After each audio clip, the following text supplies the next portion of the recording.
মা আর শাশুড়ি দুজনেই নদীতে পড়ে গেলেন। ছেলে দৌড়ে গেল, কিন্তু সে শুধু তার ধনী শাশুড়িকেই বাঁচালো। তাকে সিপিআর দিল, হাসপাতালে নিয়ে গেল। মা পিছনে জলে ছটফট করতে থাকলেন। তার পা জলজ শ্যাওলায় জড়িয়ে গিয়েছিল। ধীরে ধীরে তিনি অচেতন হয়ে গেলেন। শাশুড়ি হার্টের সমস্যা ছিল, তাই ছেলে তাকে দ্রুত হাসপাতালে নিয়ে গেল। বাবা যখন পৌঁছালেন এবং জানলেন যে স্ত্রী এখনো নদীতে আছে, তখন সঙ্গে সঙ্গে জলে ঝাঁপ দিলেন। কিন্তু ততক্ষণে বহুত দেরি হয়ে গেছে। জলে ভেসেছিল শুধু এক জোড়া জুতো। যখন ছেলে হাসপাতালে যেতে লাগলো, বাবা গাড়ির জানলা ধরে কিছু বলতে চাইলেন, কিন্তু পুত্রবধূ মাঝখান থেকে বলল, তাড়াতাড়ি চলো। ছেলে ভাবলো মাকে বাঁচানো গেছে। সে বাবার হাত সরিয়ে গাড়ি ছুটিয়ে দিল।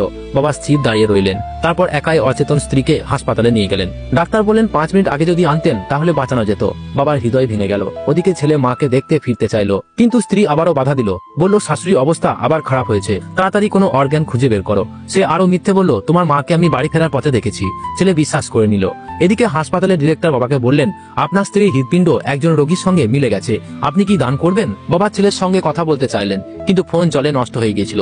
সময় ছিল খুবই কম, তাই তিনি হ্যাঁ বলে দিলেন, না জানি যে সেই হৃদপিণ্ড কার কাছে যাবে। পরে যখন তিনি এক ভিআইপি কক্ষের সামনে দিয়ে যাচ্ছিলেন, দেখলেন ছেলে তার শাশুড়িকে স্যুপ খাওয়াচ্ছে। বাবার রক্ত ফুটে উঠল। ছেলে বলল, বাবার শাশুড়ি এখন ভালো আছে। বাবার আগে বললেন, যখন তোমার মা ডাকছিল তুমি তাকে ফেলে চলে গেলে। তিনি মায়ের মৃত্যুর কথা বলতে যাচ্ছিলেন, কিন্তু বউ আবার মাঝখানে এসে বলল, ডাক্তার ডেকেছেন, শাশুড়ির জন্য হাড় পাওয়া গেছে। বাবা বুঝে গেলেন এটাই সেই হৃদপিণ্ড যা তিনি দান করেছিলেন। স্ত্রীর শেষ ইচ্ছা ছিল ছেলে যেন তার সঙ্গে একবার পোর্ক নুডলস খায়, কিন্তু আজ ছেলে বসে আছে হোটেলের প্রাইভেট রুমে শাশুড়ির সঙ্গে, আর বাবা একা স্ত্রীর ছবির সামনে বসে সেই নুডলস খাচ্ছেন। ওদিকে ছেলে শুনলো ওয়েটার বলছে পাশের ঘরে এক বুড়ো বাবা একা বসে আছেন। এক সময় এক বাটি নুডলসও জোটানো কঠিন ছিল।